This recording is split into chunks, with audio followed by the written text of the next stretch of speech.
Hey, what's going on, Who Dat Nation? It is yours truly, TJ Jones, the host of the State of the Saints podcast. Thank you for checking out the State of the Saints podcast, where we talk New Orleans Saints. Shouts out to everybody in the chat. Hope everybody is having a good hump day.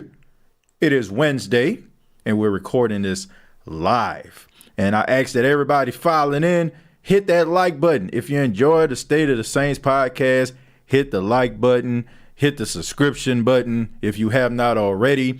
I know some people say they've been watching the show, have yet to subscribe to the channel. If you enjoy the content, what are you waiting for? All right. But thank you so much for allowing the State of the Saints podcast to be a part of your listening pleasure. I'm saying listening because I'm at the radio station, so I don't have my webcam. So we're going to be doing this audio style. I know everybody is excited as we get closer and closer to the regular season, the NFL season. I mean, this is an exciting part of the year. Well, not this part. I mean, it's actually kind of boring when baseball is the only thing on television that is a sport. It's kind of boring. No disrespect to baseball, but baseball is, to me, is not that exciting. Okay, I mean, I watch baseball. I constantly play MLB The Show. That's one of my favorite games of all time. But it is kind of boring. The NFL season is the most important season in the United States. I don't care. You can talk about basketball. We can talk about all these contracts these basketball players have. You can talk about Kevin Durant, where he going with Kyrie Irving, or where they going to mix and match this player and that player. But nothing is like the NFL. And the New Orleans Saints have released their training camp schedule. And, you know, next week you have the rookies that are going to be reporting the training camp, and then followed by the veterans. And there's so many storylines. But you have to say the excitement that started was at the beginning of the offseason when you had all of these different storylines coming out of NFC South.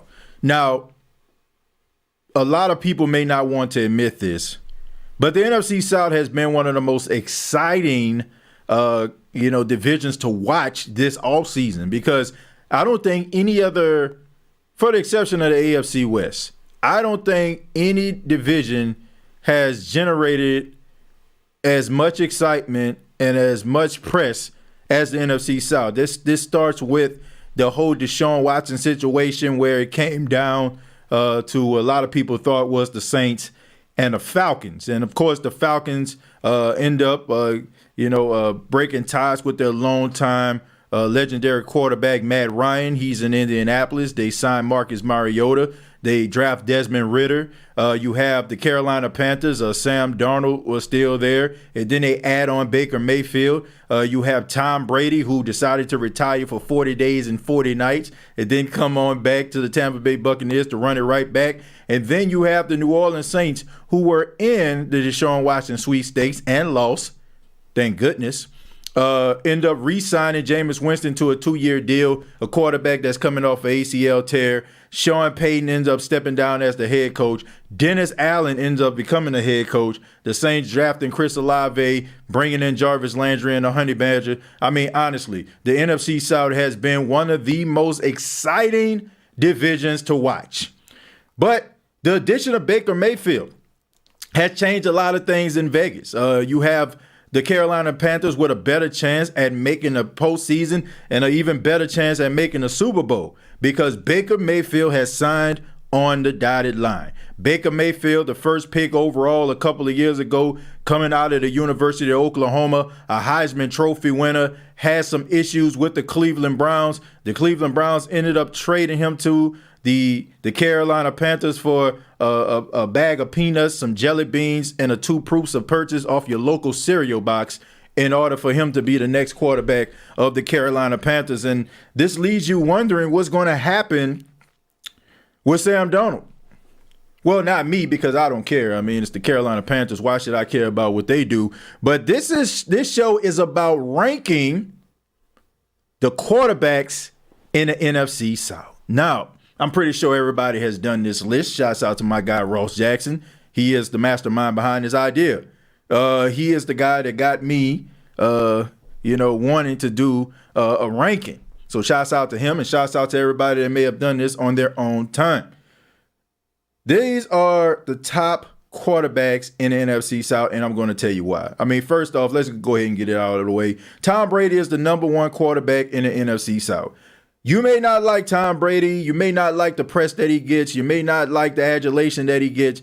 But God dog it, the guy won 7 Super Bowls, and he has turned a snake-bitten franchise into a legitimate contender since he's been there. You can't knock him for that, okay? Regardless of how it's happening, regardless of how much press they getting, the fact that it's the Tampa Bay Buccaneers, it is what it is. Tom Brady, arguably the greatest quarterback of all time, as long as he's in this division and as long as he is playing at the level that he's playing at, you got to say that he's first, all right? But then you have number 2, 3, 4, and 5. Okay, I'm saying 5 because you have to mix in between Darnold and Mayfield, all right?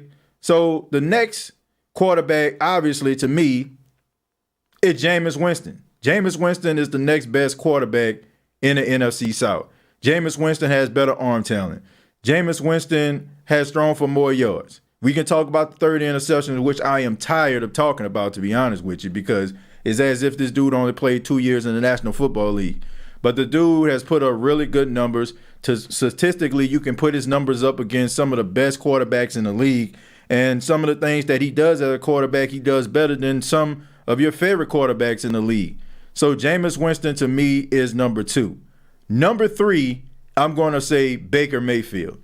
Baker Mayfield, whether you like him or not, I'm not buying into what the organization said about him with that whole childish antics thing and all that kind of stuff, because here's the thing. The Cleveland Browns, and I've spoken about this on several occasions, the Cleveland Browns are a train wreck. They are an embarrassment to football over the last 15, 20, you can even probably say 30 years. They have been a snake-bitten franchise where winning was nowhere in sight, and the only thing that resembles hope and faith is maybe a cousin, your mama, or your auntie or something like that. Hope and faith were just the name of some local females that you knew. The Cleveland Browns were not a good organization. And then all of a sudden, Baker Mayfield comes in, they win their first game in like 20-some-odd tries, and they go out there and they start to make a little bit of a playoff run. They start to get some players wanting to come in and be interested in playing in Cleveland, and now all of a sudden they feel like they can call the shots, like they've been winning every year for the last 20 years. How is it that an organization this snake-bitten feels like they can call the shots? This guy gave this team legitimacy, and he was the best thing since sliced toast bread when he was there. And then all of a sudden, here comes Deshaun Watson, and I understand. I really understand. Deshaun Watson is an incredible talent, and he's better than Baker Mayfield. But the fact that you want to justify stabbing this man in the back by saying that he's childish, that's whack, okay? Baker Mayfield, regardless if you like him or not, the dude is a pretty decent quarterback, and I don't care what you say. You can talk about the 2,400 yards that Chubbs and Hunt ran for, but at the same time, Baker had to make some plays. And I can remember that game where it was the Baltimore Ravens versus the Cleveland Browns. You know, the legendary game. I want to say it was when Lamar Jackson ended up running to the bathroom and coming back, when he was going toe-to-toe with the reigning league MVP. Nobody seems to be talking about that game where, you know what I'm saying, they put up like 1 million points. I want to say it was on Monday Night Football. But nobody is giving this dude that type of credit. Baker Mayfield is not a scrub. Baker Mayfield is not one of those guys that I just feel like you can't win with. So he is going to be number 3. The number 4, I have to say Sam Darnold. Sam Darnold is number 4 in the NFC South. Sam Darnold is not a good quarterback. He's not. He is not a good quarterback.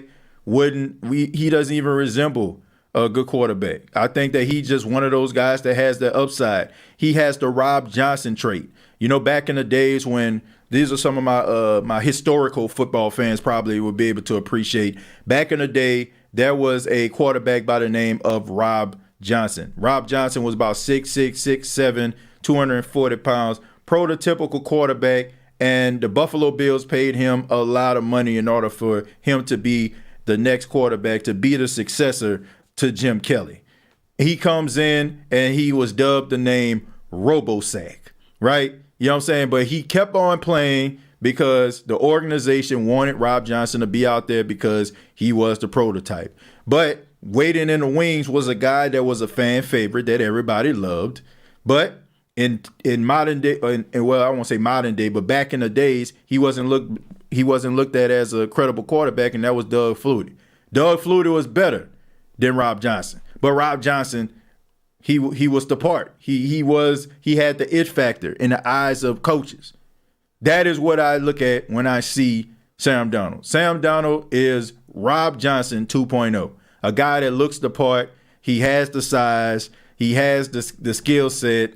He has that ability, but he sucks. He's not very good. Okay, he's not very good. He's easily rattled. He has happy feet. He taps around in the pocket like he's Savion Glover or Gregory Hines like back in the day. And like I said, he does not make really good decisions with the football. And I don't think it's something that you can actually fix. So it's not, you know what I'm saying? He's ranked on this list because there's not much to choose from when it comes to the bottom, right? But I'm going to give him, you know what I'm saying, that spot because he has started in games. He has been a starter throughout his career. So I'm going to go ahead and say, I'm going to go ahead and give him that spot. And last but not least, you have to say Marcus Mariota. Marcus Mariota, second pick overall. He was picked right after Jameis Winston back in the day. He went to the Tennessee Titans. Everybody thought that he was going to be a good quarterback. He ends up getting hurt constantly throughout his career, probably because of the way that they were trying to run that offense. Him coming out of Oregon, I mean, he was – I don't know if people remember this, man, but Mariota was a beast at Oregon, and he was really, really fast. He ended up gaining weight in order for him to be able to absorb some of the punishment the NFL could possibly put on him, and he ended up losing a step. He ended up losing that speed and that dynamic ability that made him good when he was at Oregon, and he ended up finding himself getting hurt all the time. So, they ended up, getting Ryan Tannehill, to replace him. But, Marcus Mariota is one of those guys. I'm not going to say he can't change the narrative. I'm not going to say that, you can't win with the guy. I feel like that would be hypocritical because if I'm going to give a guy like Jameis Winston a second chance in another organization, why not Marcus Mariota? And I'm going to see what he can do. So that's my ranking. That is my ranking. That is what I feel the list needs to look like. I would love to hear from you. What do you guys think about the list based on the quarterbacks in NFC South? Feel free to put your list down in the comments. Listening from the road, just leaving Lake Charles, now headed to New Iberia. We are towing cars cities to city. Okay, man. Well, be careful out there, man. Be careful out there, and appreciate you listening, Chosen. Keen Arthur giving a shout out to the OG. Brandon said, don't nobody believe the Panthers going to be a playoff team this year. Now, look, I'm not saying that. No, I'm not. Look, I'm not one of those people that just going to write off a team. I just don't do that. I look, unless you're the Jets, you know what I'm saying? Like, it's pretty much a foregone conclusion that you're not making the playoffs. Carolina, at the beginning of the season, looked pretty good. That's what a lot of people aren't paying attention to. I remember like some of these, these football talking heads were talking about how Carolina was arguably one of the best teams in the league. They started off really, really good. And then all of a sudden, J.C. Horn got hurt, and then Christian McCaffrey got hurt. So I'm in no way writing these guys off. And I really feel like the Carolina Panthers have built their team the right way. That draft a couple of years ago where they got all defensive players and then they started to add to their offense, building up the offensive line. They went out here and got J.C. Horn, who I feel like is going to be a really good cornerback. I think people are tending to forget about him because he got hurt. They tend to forget about how good that dude was playing. And then you have Jeremy Chin, who is getting better every single year alongside, you got Troy Pride out there. I mean, you got some talented young guys in the secondary. They kind of building their team like the Saints did when it came to 2017 until right now. Now you look at the 2017 draft class, those guys are like the cornerstone players of the team. You know what I'm saying? Like on offense, you have Kamara. On defense, you have Lattimore. So they are building their team the right way. So I'm not going to say that they don't have a possibility of making the playoffs. I'm not saying that at all. Not here. But that's just the way that they do things, man. They have a tendency of kind of writing people off because they don't have like certain star power or they don't have big names. But I'm not saying they can't make the playoffs.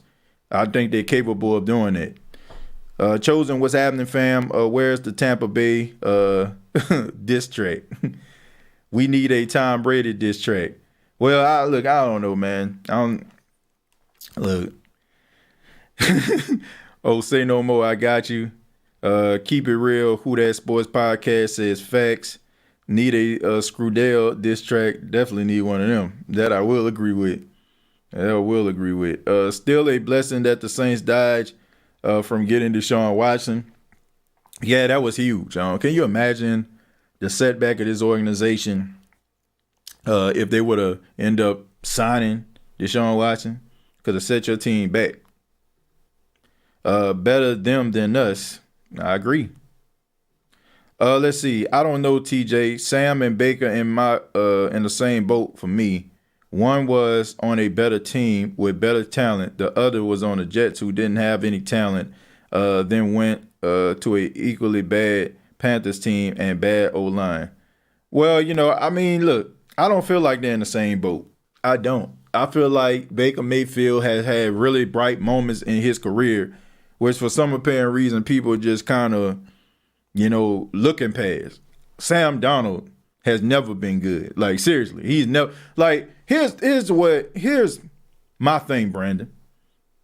If you think about the career of Sam Darnold and the career of Baker Mayfield, and think about some of the highlights, I can pick out like some of the major moments watching Baker Mayfield. It's not many moments I can see out of Sam Darnold. Here's my deal breaker. You know what I'm saying? Here's the thing for me. When I see a quarterback who is on a bad team, but I see him possessing certain qualities, like, you know what I'm saying? Like, I see him driving the ball down the field. I see him, putting the ball where it needs to be. I see him putting game-winning drives together. You know what I'm saying? Like, I see, like, him maybe going toe-to-toe with some of the elite. Like, here's the thing. A couple years ago, the Saints, and I want to say it was 2018 or 2019, I can't remember, but it was a game on Monday Night Football where they played the Los Angeles Chargers. And we seen Justin Herbert go out there. And Justin Herbert lit up the Saints defense. I mean, I think in the first half he had like 3 touchdowns. It was just, and the Chargers were not a very good football team at that particular time. They were kind of finding themselves, but you can tell in the midst of their ineptitude that they had something in Justin Herbert. We seen like games where, he was putting the ball in the back of the end zone. Like that game, I want to say they played Arizona or they played Las Vegas, one or the other. And he put the ball in the back of the end zone, but the wide receiver didn't come down with both feet in bounds. But it was like the last play of the game. He was driving these boys down the field. We seen him go toe-to-toe with Tom Brady. It's just certain moments where you see guys doing things, but the talent around him isn't matching his energy. When I look at Sam Darnold, I can't think of moments like that. I only can think of maybe one game, and they played the Dallas Cowboys, I want to say on Monday night or something like that, and he lit them up. You know what I'm saying? That was like his best game as a pro. Other games, man, he throwing interceptions, and I'm not even talking about the fact that he's seeing ghosts. I just feel like it's always like if they're trying to put a guy in a certain category, they always like put one moment on him and it stays with them for the rest of their life. Like what they're trying to do with Jameis Winston, 30 for 30. You had Mark Sanchez. Even though the first couple of years of Mark Sanchez's career, the Jets win the AFC Championship, he's known for the butt fumble. He played way more games than the butt fumble, but that's what he's known for. But I have yet to see a game when Sam Darnold, I just said, man, you know what, bruh? Yeah, man, they got something there. I seen it with Baker. I just said it. That game when they was going toe-to-toe with Lamar Jackson and the Baltimore Ravens. I mean, he go out there, he throw a touchdown, Lamar do something, he do something. You know what I'm saying? Like, it's moments where, a guy, you say to yourself, man, that guy has something. I have yet to see a game from Sam Darnold that says that. Seriously. At his best, at his best, I still think he's one of the most average, if not below average quarterbacks in the National Football League. And where he's going to end up is probably a career backup. I think he can play in the league, but I don't think that he's a consistent starter. And I feel like Baker can be. I feel like Baker has like certain qualities that can help him get into the league. He has to keep himself in the league as a possible starter in the right situation. Where do you think Dennis Allen ranks in NFC as well as your overall opinion of him? Hope you're having a good day, man. Grant, my opinion of Dennis Allen is I don't have an opinion of Dennis Allen. I don't know what Dennis Allen is. I don't know who Dennis Allen is. I know the last time he was a coach, it was not very good. People are saying, well, it was the Raiders, but, only time will tell. I think that Dennis Allen, the best thing that he has going for him right now is the guys know him. They know who he is. They know what he's capable of. They've seen him around the facility. So that kind of helps him. It's not that awkward situation where, you're wondering what type of guy this dude actually is for the next few months that he's the coach. You already know how he operates. You already know what he has to bring to the table, especially since he coached one of the games last year when Sean Payton was out with COVID. I don't have a much of an opinion on him. You know what I'm saying? Do I think that he's the Saints, because they have him going to be a Super Bowl team? Look, I don't think he makes or break this team. You know what I'm saying? I really don't. I think that only time will tell. I mean, I would be sitting up here being a grandstander, just a Saints fan by saying, oh, he's going to be a really great coach. I don't know what he's going to be. I don't know if Dennis Allen is going to help the Saints get over that hump, or he's going to be one of those coaches that, can't get the best out of players. I don't know. I mean, he's saying all the right things. He's doing all the right things. He seems like he's more assertive. You know what I'm saying? He seems like he's sure of himself, but he's also more transparent when it comes to disclosing injuries and stuff like that. So he's not trying to be Sean Payton, which I can appreciate. So we'll see. I don't know what to expect. Like, ask me that question in a few more months, and I'll give you a definite answer what I think about him. Alfred Andrews says, Mariota got some solid wins under his belt. I'll give him that. Yeah, he does. You know what I'm saying? Mariota, the only reason, once again, I put him at the bottom wasn't because of his talent. He's talented. But his injury history, and he has not been starting. I don't think he started in this league in nearly 3 years, right?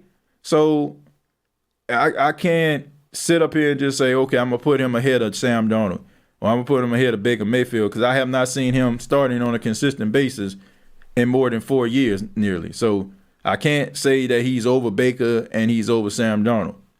I mean, as far as athleticism and ability, I put him ahead of Sam Darnold and Baker Mayfield, but as an overall quarterback, I haven't seen him in a while. So I don't know where he is.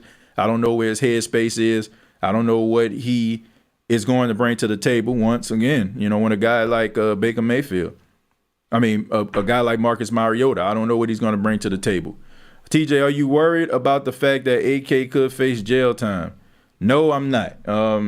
If this was you or me, yeah, I'd be concerned. But since you're a millionaire, you can hire any type of attorney that you want to, probably an attorney that knows the judge, probably knows the court system. I'm not concerned about that. Look, we all know that there's this unfair advantage for celebrities, and I'm not just going to throw I'm not going to try to avoid this situation because it's a guy that I like. If it was you and me and we beat somebody down in the elevator, 9 times out of 10, we going to jail, okay? But when you're a millionaire and you got a 5-year contract making over $60 million, over the next 5 years, you have yourself a little bit of an advantage. So am I concerned about him going to jail? No. Am I concerned about him being suspended? Yes, I am, because of the talent that he is. But no, I'm not concerned about that. But once again, if it was you and me, I would. But not for a guy that's a millionaire. They have a tendency of always seeming to getting off for some apparent reason. Tim, thank you very much for the $5. Says NGL, CMC, and Baker is a deadly combination. The play action, and he can scramble. Yeah, it definitely can be. But CMC has had some issues with injury. I think it stems from his time at Stanford, where he was the every down back. And then you go to Carolina, when you're the every down back. Look, I like Christian McCaffrey. Can he run in between the tackles? Yes. Can he catch the ball out of the backfield? Yes. But I don't think that that's the best, option for him.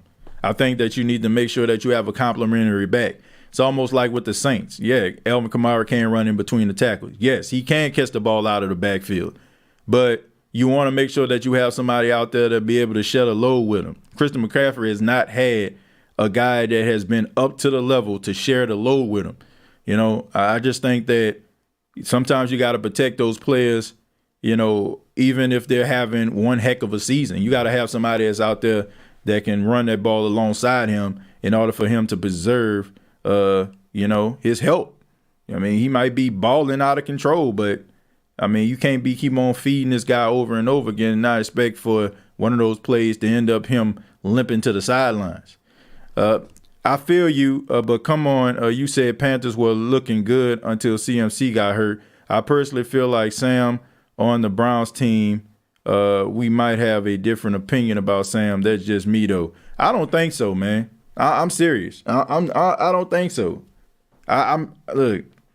I evaluate this dude based on like what I see as far as like his intangibles. The dude, like coming out of USC, dude was a turnover machine at USC. You know what I'm saying? He was like, to me, he was average at USC.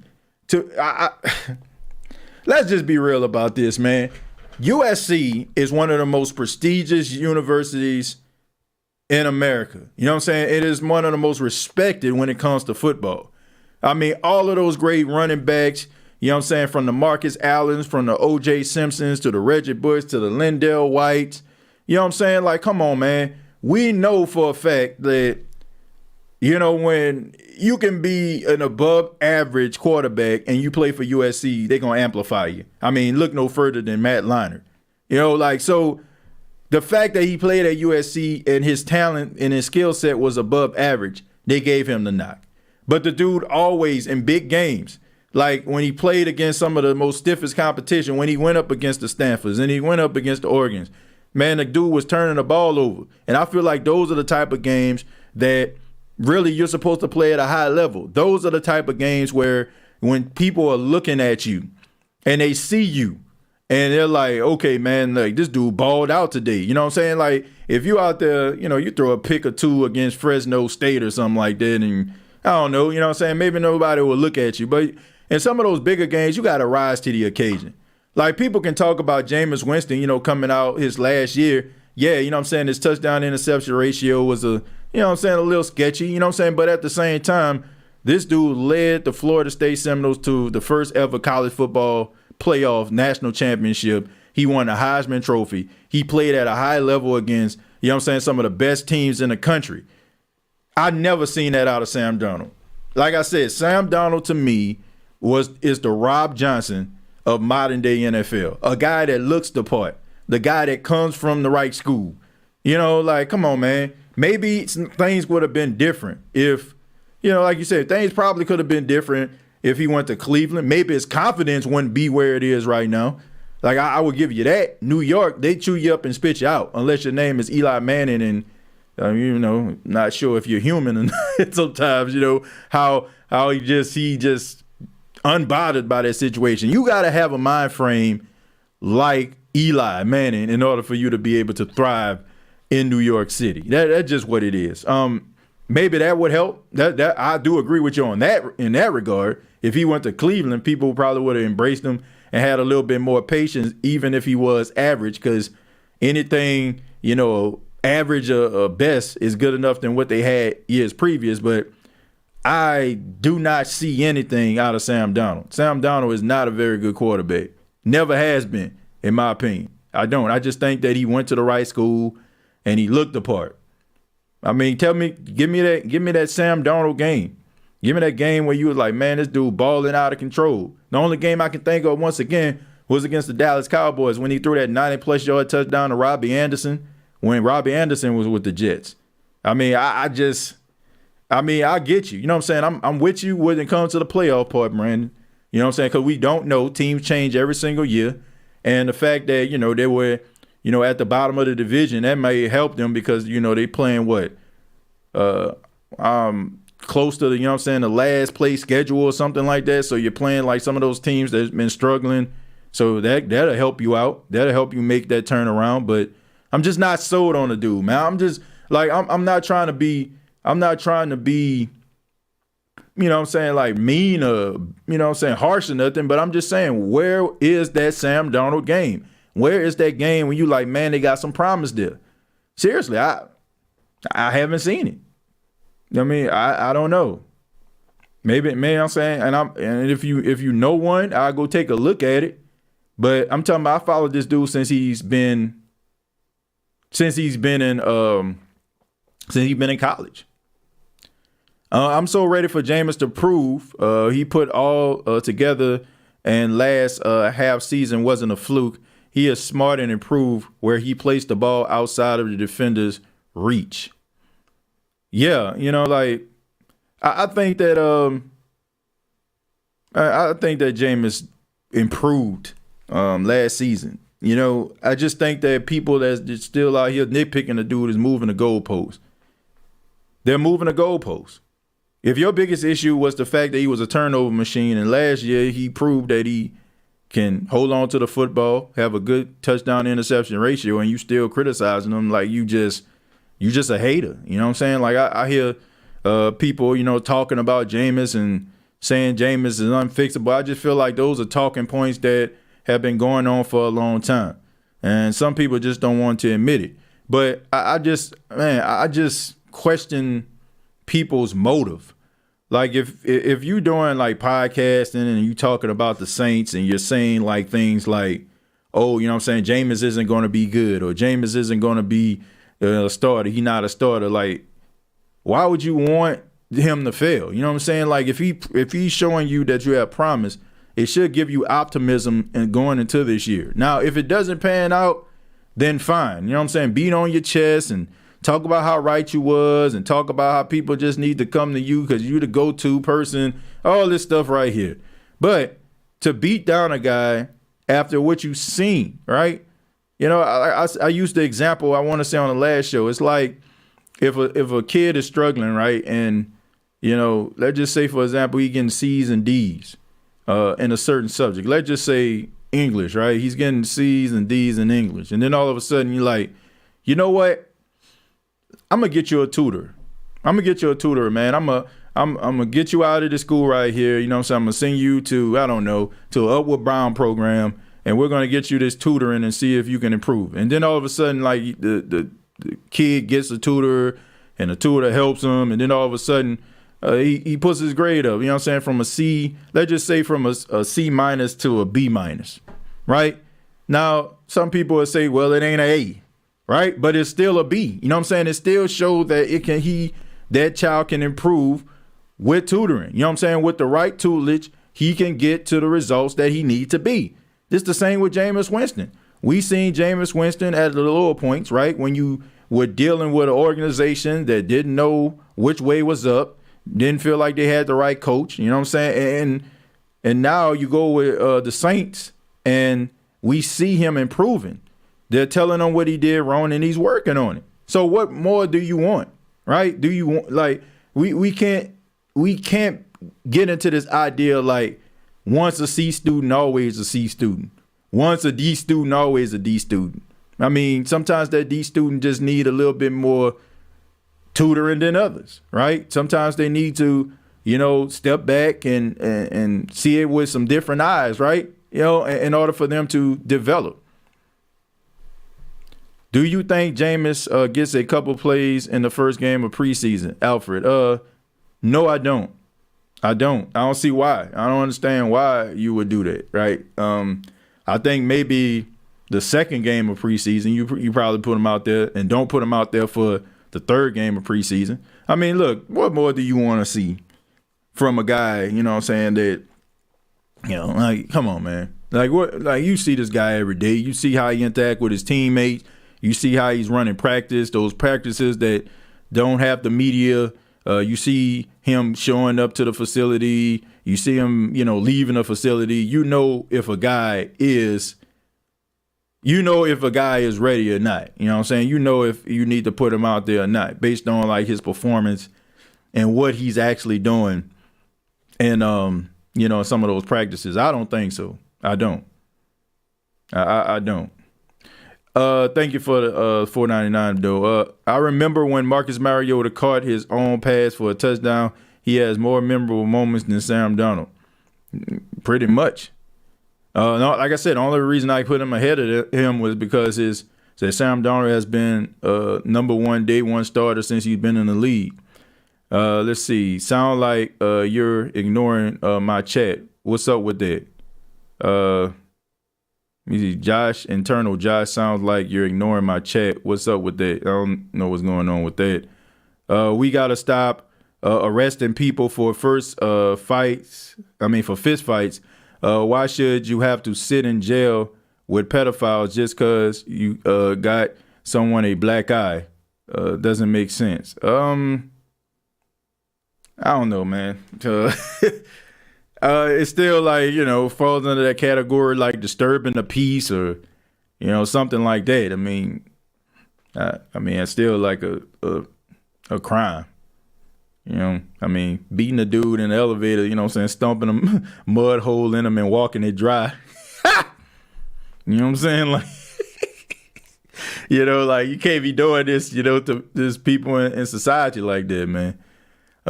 I just don't understand why Kamara is facing suspension just for a bar fight. Because it's a reflection of the National Football League. That's why. And, you got to do something with it. You got to do something with it. And, when you go out there and you're an NFL player, you represent the National Football League. And regardless to what our thoughts are about the National Football League and where we stand, still, it is the National Football League. And, when you go out there, you represent them. So they want to make sure that you represent them the right way. And if you don't, then you give them grounds to suspend you or fine you. What's up, Dolph? You and Coach Rock are doing a great job on your Keeping It Real podcast. Yeah, man, shouts out to those brothers, man, doing really big things on that podcast, man. Keep up the good work. What's up with the AK case anyway? Haven't heard a lot about it. You're probably not going to hear anything about it, Alfred, until like that trial takes place in August.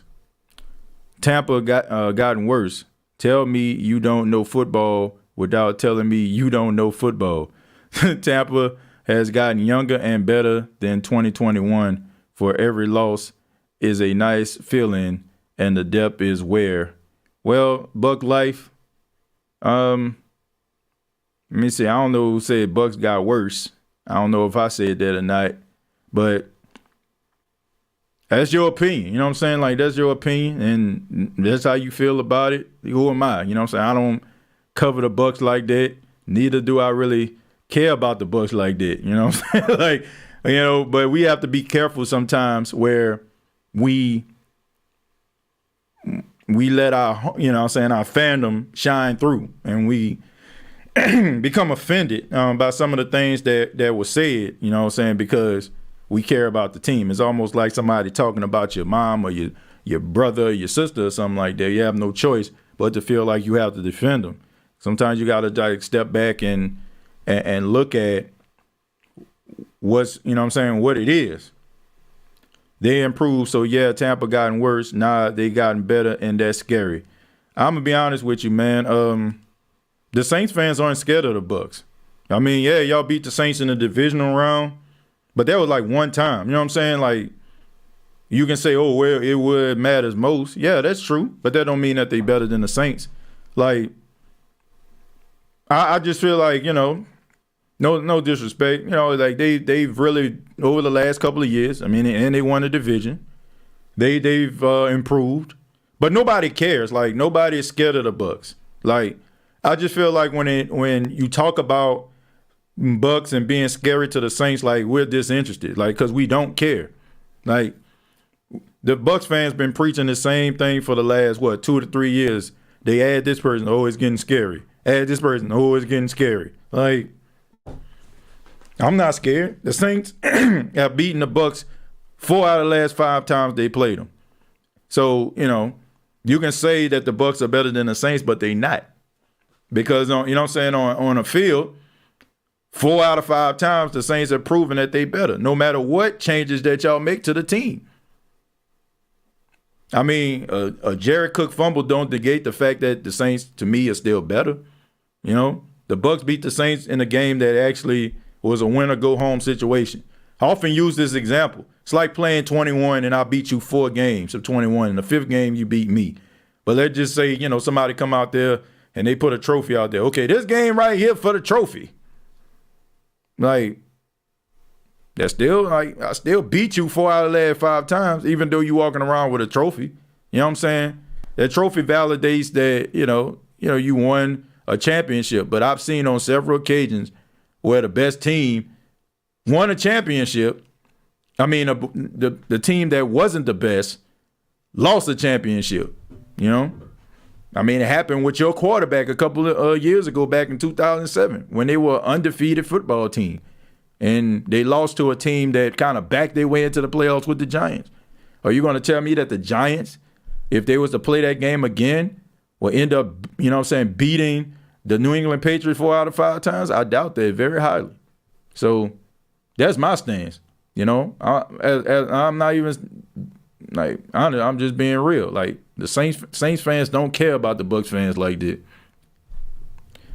I'm here, no excuses. Talk smack. Nah, fool.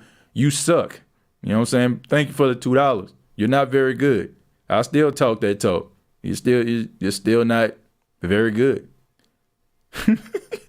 TJ saw your rant and totally agree. I believe, and Jameis ends up having a legendary 2022. The idiot talking heads will still drag him because that fits the prevailing narrative. Yeah, look, man, they have an agenda to create. You know what I'm saying? Who cares about improvements? You know what I'm saying? If I can keep on telling people and reinforcing that you're not very good.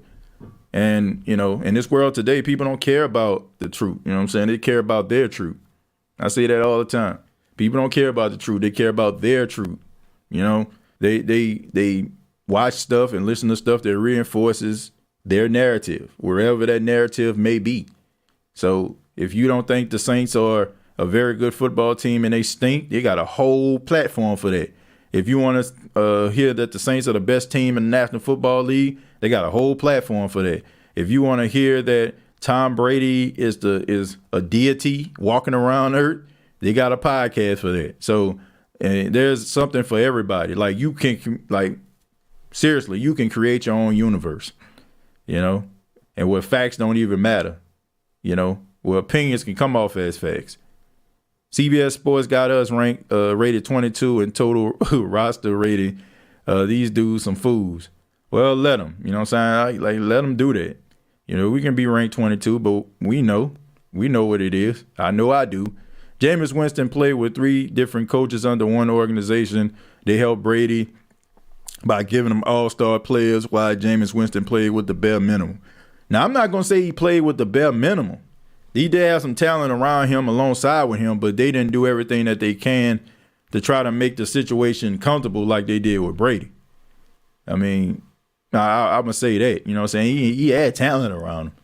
I mean, some of those same guys out there, you know, he had them. You know, Levante David was out there. Devin White was out there, even though Devin White was still young. I don't feel like they really kind of put emphasis on the offensive line the way that they did. And I don't, think some of those guys would end up coming to Tampa if Tom Brady wasn't the quarterback. And that kind of helped them get over that hump. Why do fans think players are above the law? Got to put your fandom to the side. If AK would have put hands on you, you would have won him held accountable. Yeah, that's what I'm saying. You know, we got to be careful not to be speaking from a biased perspective. Like, we know how important he is to the success of this team. So that's why we're being a little bit more lenient. Like, why we can't give him a smack on the wrist? We want a smack on the wrist because we know that dude capable of getting 150-plus yards from scrimmage every game. But, I mean, the law is the law, man. You can't be sitting around here doing these things and expecting for nothing to happen to you. Like, it wouldn't happen to you. Like, you think if you fighting in hotel in Las Vegas, or you stomp somebody out in the elevator, you think you wouldn't be in jail? You don't think that you would have to pay a fine? You don't think that any type of backlash will happen to you? I mean, look, these guys are people just like you and me, and they're supposed to follow the law just like you and me.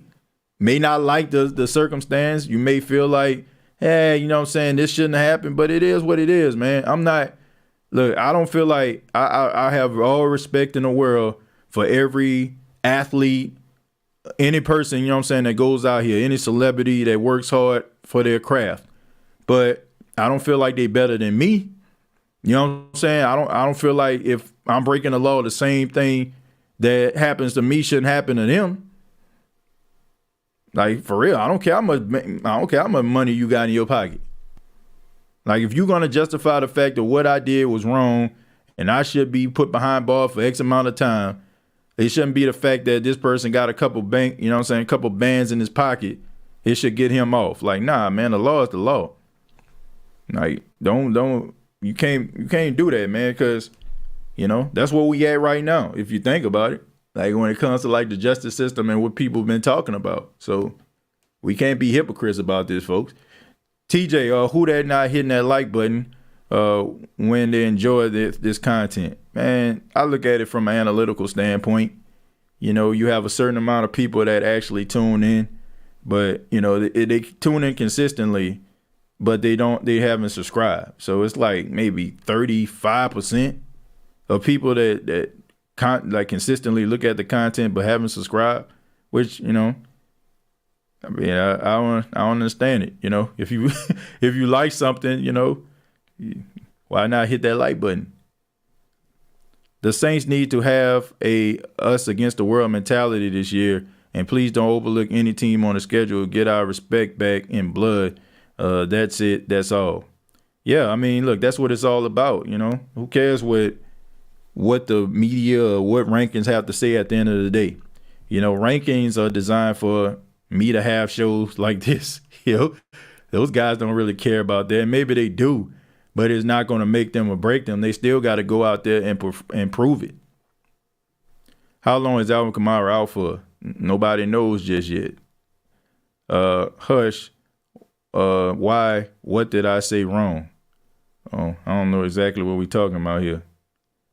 Let me see. So, Brandon, you don't know any more than any of the rest of us do. What happened? I don't understand what we're talking about here. But anyway, Ryan says for sure the cops would have busted up Kamara and locked him up if he was an NFL player. They would do the same to any one of us. That's what I'm saying. Like, I don't feel like they need to have, like, I feel like that's why we feel the way we do right now when it comes to, like, the imbalance of the justice system. So I'm not in favor for one person and it don't happen to another person because this person got money or this person come from a certain family. Or, nah, bro. The law is the law, period. You know what I'm saying? Like, and I just feel like it's hypocrisy.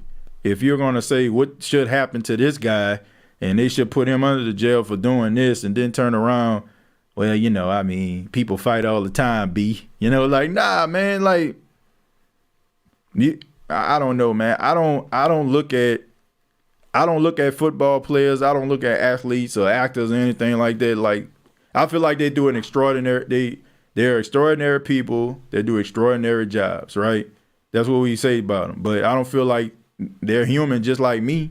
If they, you know, they get cut, they bleed. You know what I'm saying? If they fall, they say ouch. You know, like, they just like you and me. It just so happened that they're in a different tax bracket, but they still people. You know, I don't feel, you know, I feel like we kind of, you know, I'll go over these, like, people and stuff like that, and we just forget the fact that they people. You know, I mean, I just want balance. I just want what's fair. Let me stroll back up a little bit because, I mean, this chat was going pretty fast, and I feel like I missed a few. See, what do you predict to happen to the Buccaneers after the season, assuming Brady will be gone and assuming that they make the postseason, meaning they won't have any early draft picks? What happens at that quarterback spot? I don't know, man. Based on what they front office can do. I say that their front office to me hasn't proven that, they can make the right moves. I mean, best move they made was signing Tom Brady, and with Tom Brady came along with all those other guys because everybody wanted to play with Tom because he was a champion. So I don't know. I don't know what's going to happen to him. I mean, history will show that they would just go right back to how they was, not being relevant. I mean, but who knows? They might be able to break through it. They might find the next quarterback. Who knows? It might be Kyle Trask. Kyle Trask might get some of that Brady sprinkle on him or something like that. Who knows? 4-1 only because they beat us with a quarterback who had 11 broken ribs. Well, regardless of how it happened, they still did it. You know what I'm saying? They still did it. But to me, it still don't negate the fact that the Saints are better. Like we have this tendency of believing, championships validate greatness. Like, because, you know what I'm saying? Like I said, just because, you win a championship. We watch the NCAA tournament all the time. And they have these they have these 4 regions and they have number 1 seeds. And every single year, the number 1 seeds end up getting knocked off some way or another. And then some 5th seed or some 7th seed or some 12th seed or something like that end up just messing up everybody's bracket. But if you're telling me if they was to play that team again, you don't think that 1 seed will knock them off? Absolutely. That's just the way that it works sometimes. I mean, in a do or die situation. It's about who's playing the best on that particular day. So, the Saints are better. I think, Tampa, they're validated with the championship, which justifiably so. I mean, they won a Super Bowl. But to me, it still don't negate the fact that you're a better football team or franchise than the New Orleans Saints. I just think that, people start having arguments. Well, how many Super Bowls they got? How many fourth quarter comebacks they got? How many times he threw the ball downfield in order for him to get them yards? It's like they use these stats to try to validate themselves, to try to absolve themselves from the reality that, okay, but you did this on this day, but when it comes down to it, we beat y'all. Like, you know what I'm saying? Like when we play you, we beat you. So...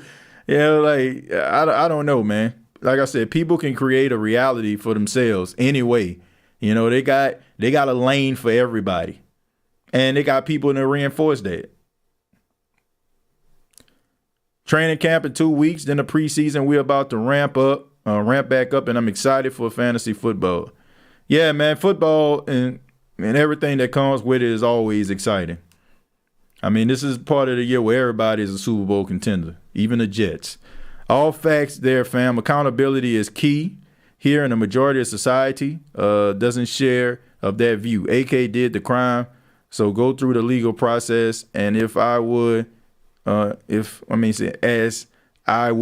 you or I had broken the law. Yeah, look. Once again, there are people just like you and me. I honestly, I got respect for them.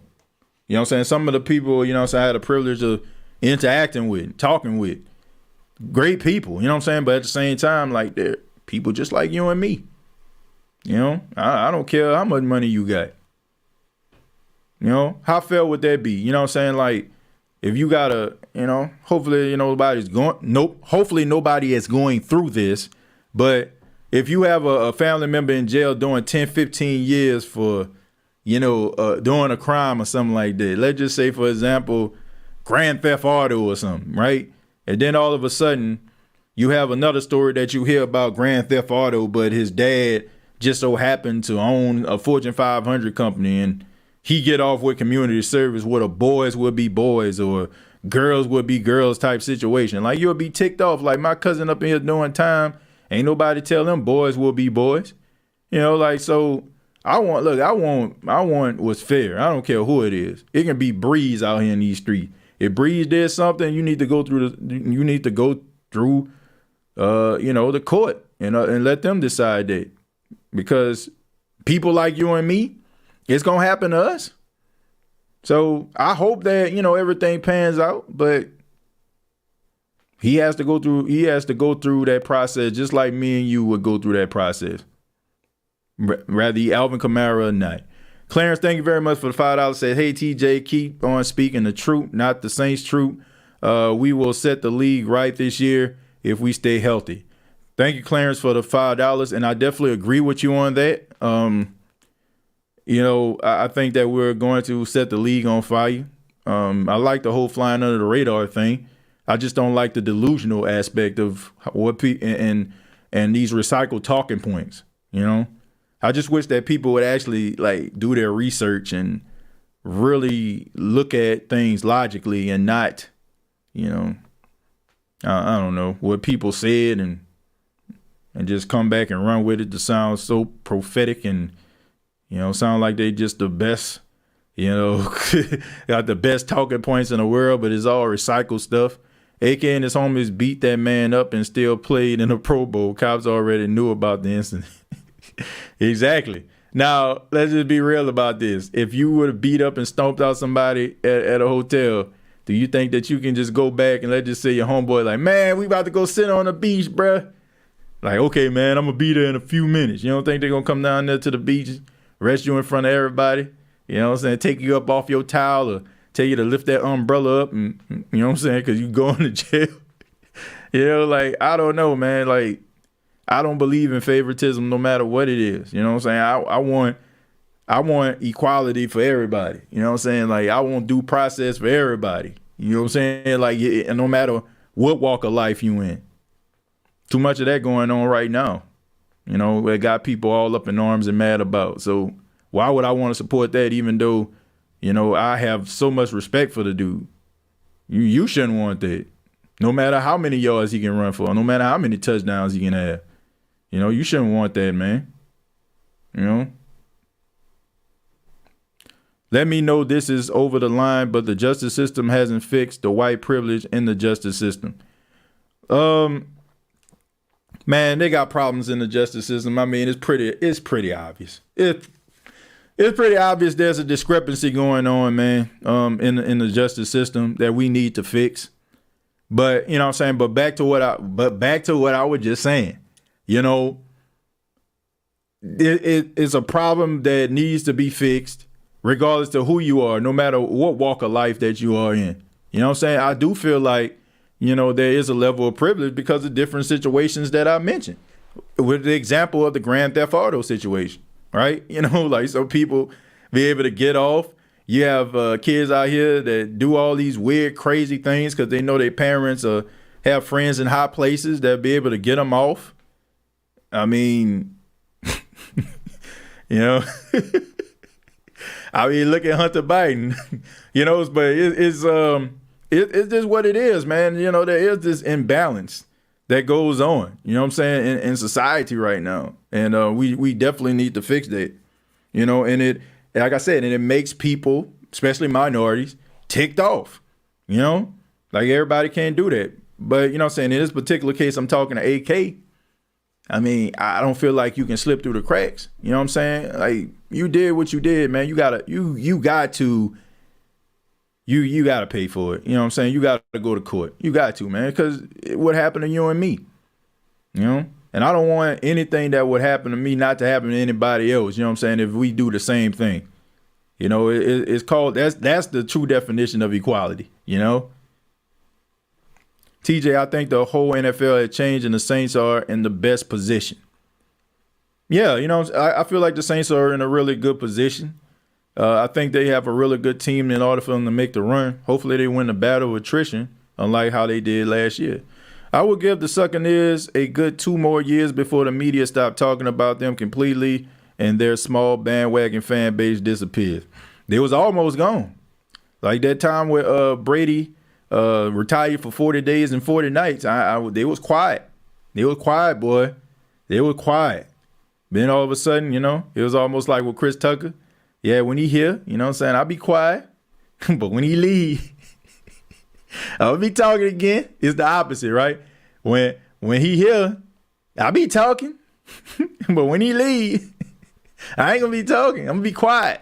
So they definitely, yeah, They definitely were quiet as church mice, but now they talking again, which speaks volumes about their fan base. By the way, they'll never admit it, but it speaks volumes. Our justice system has big problems. I agree. Now I definitely agree with that. But speaking of which, man, Therapy Couch Podcast episode number 2 is going to be this evening. I am going to live stream it on the State of the Saints once again for one more week. Okay, I got the link in the description of this particular podcast. So if you want to check out episode number 2 of the Therapy Couch Podcast, feel free to do so. Those, you know what I'm saying? And I'm encouraging people because, you know, we're talking about something, you know what I'm saying, that's complete, you know, opposite.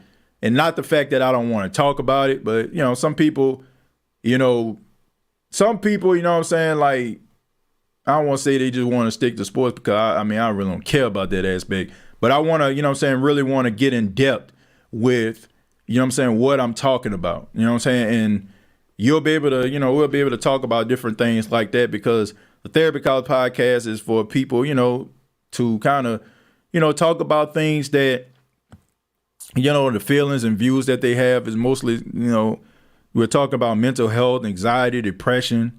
Like, and we get into stuff like that, you know? So that's why I'm asking, you know, if you have not already, subscribe to that channel because, you know, I don't shy away from those situations. And I'm not just, you know, I don't care about, you know, people like, man, subscribe. Like, if I ain't subscribing no more, man, I don't care, man. I tell everybody, you know, before I was a podcaster, you know what I'm saying? Before all this stuff, I was black in America. And, you know, there are certain situations that I've experienced growing up. And there's experiences other people have experienced growing up. But I want to be able to give that type of talk some very good and some direct detail. So I'm asking people, you know, if you have like things to say, you want to express yourself, that's what Therapy Couch Podcast is about. Episode 2 is going to be focusing on some, you know, something that happened in my life. I want to talk to people about, you know, some of the situations that happened with me. Episode 2, I don't know how I'm gonna feel about that one, man. But you know, it's some things that I want to get off my chest and talk about, and hopefully it can help somebody. So Therapy Couch Podcast live stream will happen on today. Subscribe to the YouTube channel is in the description if you want to check out the Therapy Couch Podcast. And if you haven't checked out episode 1 to see what the direction of the show is about, feel free to click on it. Listen for a few minutes. You ain't got to listen to the whole show, but, you know, tell me what you think. Oh, come on, man. It's not just white privilege with the justice system. It's a big money privilege or a nepotism problem with the justice system. When you say it's not just, you know, I mean, I don't know. When people say it's not just, you know, it's still a problem. You know what I'm saying? Like, it's like when somebody say, man, it's cold and my heater ain't working. You know what I'm saying? Like, it's not just cold, but I'm going to be even colder because I ain't got no, like, when people say that it's you have to be careful with that, Ryan, because it sounds dismissive, man. And, you know, like, and I don't know if people... like I said, I want to give that stuff some time. I want to give that stuff some time. Yo, TJ, can you put the link in the chat? Hey, if you're on YouTube right now, Ramsey, just go ahead and look at the description of the show and click that link, and it'll bring you directly to that. It'll bring you directly to it. I don't know. Let me see. I think it was the last thing I copied and pasted. Okay, I put it in there. I just put it in the chat. Yeah. You know. But like I said, it's not the fact that I'm shying away from that. I want to be able to give it great detail. According to Old Girl, because you can run fast and break tackles, you can be able to stomp people out. No, you cannot. No, you can't, and you shouldn't be able to do that. It's just as simple as that. If you do the crime, you got to do the time, or at least, you know, argue it out in court. I mean, that's just, I mean, isn't that fair? You know, that's pretty fair. I'm gonna come check out the Therapy Couch Podcast. I may even join. I could use a therapy session. Please don't be ashamed about needing therapy. Ryan, I appreciate that. And I asking everybody to come back. Probably going to kick off for like around 7 p.m. Eastern time, which would be 6 o'clock. And honestly, this show is going to, like, the times I'm doing the show, because I do it at home in my office. Show is going to be live because, and it's going to be kind of switch up days. It's going to be based around my wife's schedule. You know what I'm saying? Like, because I want to make sure that I'm doing these shows live. I don't like really doing shows. Now that my son is, a toddler and stuff like that, he kind of getting into stuff, and you don't want to leave. You don't want to leave your child idle, for those that know what I'm talking about. So I'm doing the show like around the time my wife, on the days that she may be off or something like that, where she can actually care, for our son and watch him as I'm doing the show. But I do want to get your opinion. And these are for the people that isn't watching it live. You feel free to put it down in the chat, the comment section. But give me a time that you feel like would be a good time to do the Therapy Couch podcast every week. Like, just let me know the good time, because I want to make sure that people get opportunity to check it out. Some people be like, man, I want to chime in, but it's not the right time. So feel free to put a time that you feel like would be a good time to do that. 1,000% TJ, people use not just is because they don't want to address the issue you bring up. It makes them feel uncomfortable. Man, Tim, thank you very much, man. Shouts out to Tim out there in Canada. But look, here's the thing. I don't care about people being uncomfortable. I don't care. Like, I'm here to give people content, but I don't make no mistake about it. You know what I'm saying? Like, I'm black first. You know what I'm saying? Podcaster next. And if a issue that bothers me, you know what I'm saying, about a certain particular situation, I'm going to say something about it. People like, man, I don't care, man. It's too much that stuff going on. Look, once again, you can create a world for yourself, and that's fine. You can create a world for yourself, that's fine. You can feel like you can walk through the raindrops and not get wet. You can just create your whole playlist to reinforce your beliefs, whatever. But you can't be oblivious to some of the things that's going on in the world, especially like when it trickles off into the thing that you love, which is sports. Like sexual assault, you know what I'm saying? Like violent issues. Like, you can't avoid those type of things. Especially when it affect like people that you love and respect, as a player. I mean, look what happened with Alvin right now. If Alvin gets suspended, yes, it will affect the Saints. And it might affect you emotionally, because some of you are like superly emotionally invested in the team, like myself. So like when they lose, sure, regardless of the circumstance, I'm going to tell you this right now. There's some games out there the Saints lost and we understood why they lost. But it still bothered us because you're like, dang, man, why can't they win still, even though you understand the situation? So, yes, it will affect you. It will affect you. Correct. Not just dismissing. I'm referring to previous comments, not dismissing the problem at all. Look, I mean, look, I understand that, Ryan. That was just my opinion. Like I said, man, my words are not gospel, Ryan. For real. Like, seriously. I want people to understand that if I say something that, I say like, oh, I feel this way. Look, that don't mean that you're wrong. You know what I'm saying? Like, it's just the fact that I'm sharing and expressing my opinion. I'm not in the persuasion, business. That's not what I'm trying to do here. Everybody's entitled to their own opinion. If your opinion is, is what matters, and hopefully, like some things that you say or some things that I might say, it can kind of trickle off and, we'll be able to have some good dialogue. So that's what that's all about. I respect your opinion, man. TJ, I really appreciate you doing therapy session. He said, I have really bad anxiety and many other health conditions, so this really helps. Well, man, that's what it's all about. It's about having a platform to talk about these situations. And I've always wanted to do this, but I just wanted to do it right. And shouts out to my wife. Gave me some really good ideas. We went to the beach this past weekend, and I was kind of talking to her about the podcast. I asked her did she listen, and she was talking about how she listened. 'Cause I mean, my office is like right off from where the kitchen area is, and I talk loud enough for her to hear. She talked about how the content is sounded good and gave me some pointers about some things that she feel. And it's always good because my wife is not a sports fan. She's not at all.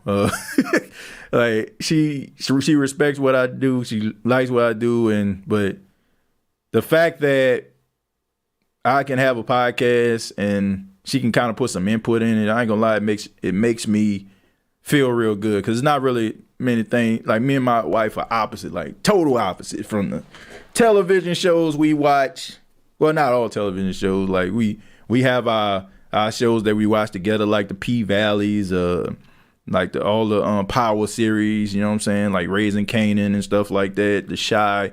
So we have our shows that we watch together, but we're kind of different when it comes to like certain things. So it's always fun when I'm able to have conversations with her about like direction of something that I'm going in as far as with a podcast. So that was pretty dope. But once again, the Therapy Couch podcast, and I see 93 people here right now. Please hit the like button if you have not already. And the Therapy Couch podcast is in the comment section right now. And if you can't get to the comment section, you can hit that the description button, and you can click the link. It'll bring you directly to the page for you to subscribe. It's a page it's a podcast dedicated, basically what it is, a therapy couch where people, express themselves emotionally, some of the things they may be dealing with. The podcast is mostly just around stories of things that I experienced in my life, and the lessons that were learned in the process. To this episode, I'm really going to get into talking about how I almost quit doing broadcasting and what led to that point. And this is probably going to be tough because I never, for the exception of, I can count them in time on one hand, people that probably know this story. So I don't know how I'm going to feel about this, man. I'm kind of getting myself prepared to actually have this conversation, but I really feel like this would be therapeutic even for myself and even to talk about it. So I want to really get into that and, how you can find yourself again.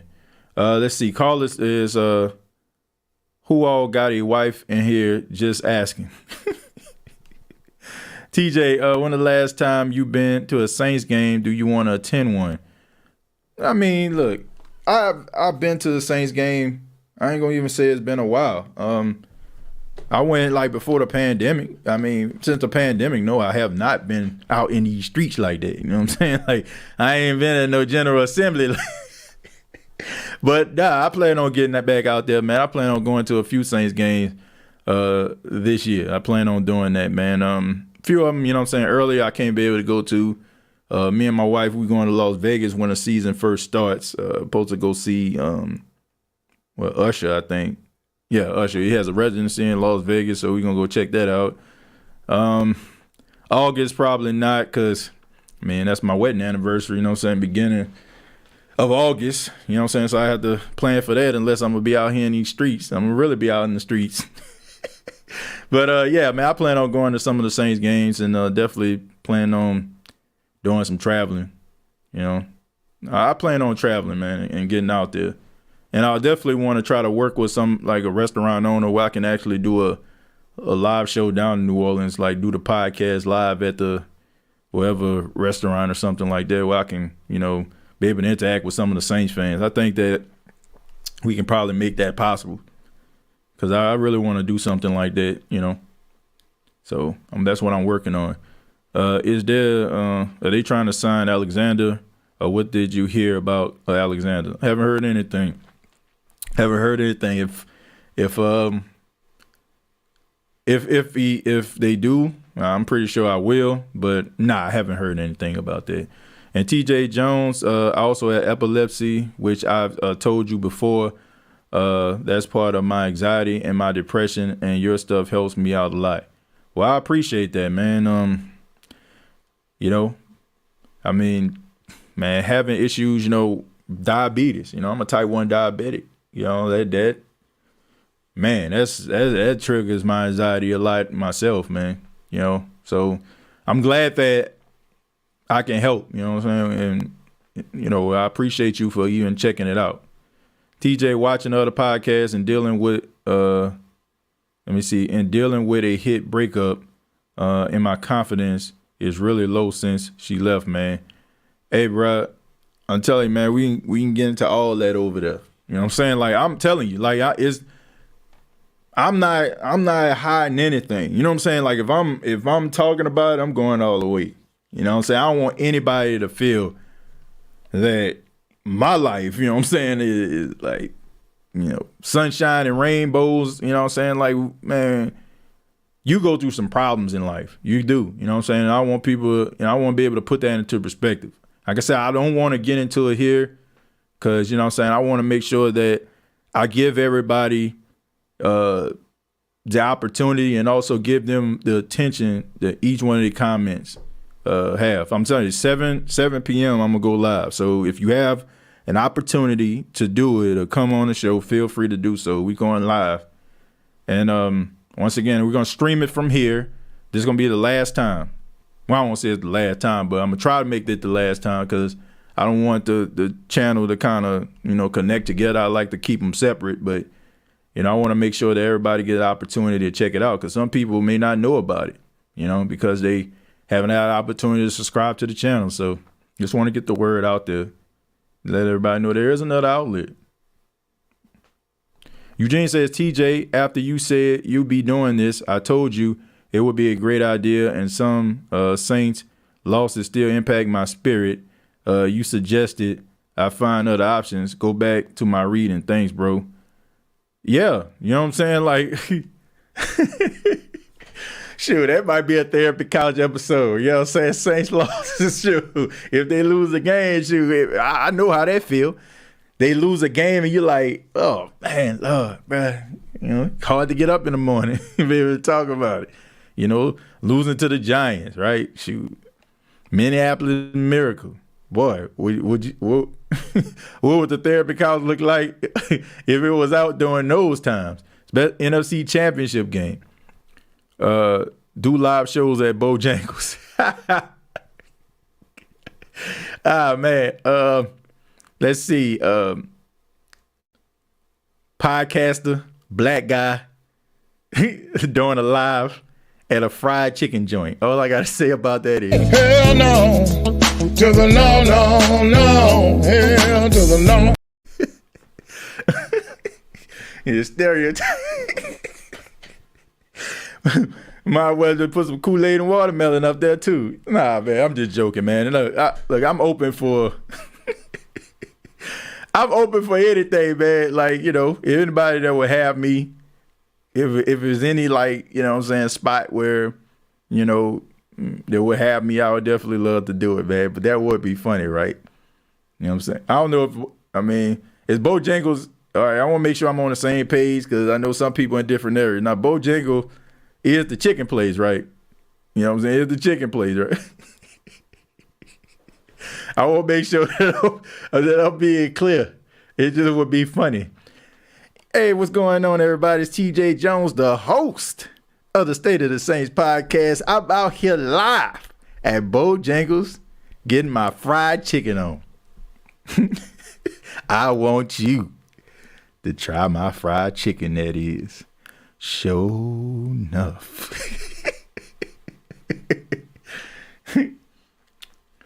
I used to work at the Pentagon. Nah, get my chicken on. We be frying General Chicken, best chicken in the hood. Yeah. Wing Western thighs, sweet potato. Who's saying Undercover Brother? General Fried Chicken, it's butt kicking. That chicken is the bomb. But nah, man, I'm open for everybody. I'm open for like any restaurant that will have me. But I am going. That is a plan. That is a plan, man. Man, TJ, that therapy couch for the Bucs and Rams playoff loss alone would have had me Big. In fact, you need about 50 silver sectionals. Look, man, for real. Look, I wish they could have both lost. That would have helped me out tremendously. I would, if that was possible, I would want both of them to lose. Bojangles rear-ended their chicken. Do not eat there. Will make you sick. Don't eat it. I ain't gonna lie, man. Shoot, I had some Bojangles 8-piece the other night. Ramsey, my guy, but I don't know, bruh. That chicken was pretty good. Hoodie Jube keep his ear to the ground. He knows local businesses. Yeah, man. Hoodie Jube does a really good job, man. Yeah, he knee deep in those areas, man, and that's what's up. Look, man. That's one of the main reasons, I want to consider going back, because I want to be able to. Man, I just feel like that would be like a great move, and I would love to like be around the area where I can actually do shows like this live and interact with people and have guests on the show and all that kind of stuff. You did not go there with the general Billy D. Williams from Undercover Brother. That took me all the way out. But yeah, man, look, I want to say to everybody, I enjoy you all. Thank you for checking out the State of the Saints podcast. Make sure you subscribe to the YouTube channel, youtube.com, search The State of the Saints podcast, facebook.com, search The State of the Saints podcast. Previous episodes available on iTunes, Spotify, iHeartRadio, and Anchor FM. And also, once again, subscribe to the Therapy Couch podcast channel. We're going to be going live tonight, so make sure that you check it out. We're going to be talking, about some of the situations that happen in my life I want to express, and also just taking your questions and your comments, man. So come on by if you have some time. We would love to have you. Till next time, all I got to say is,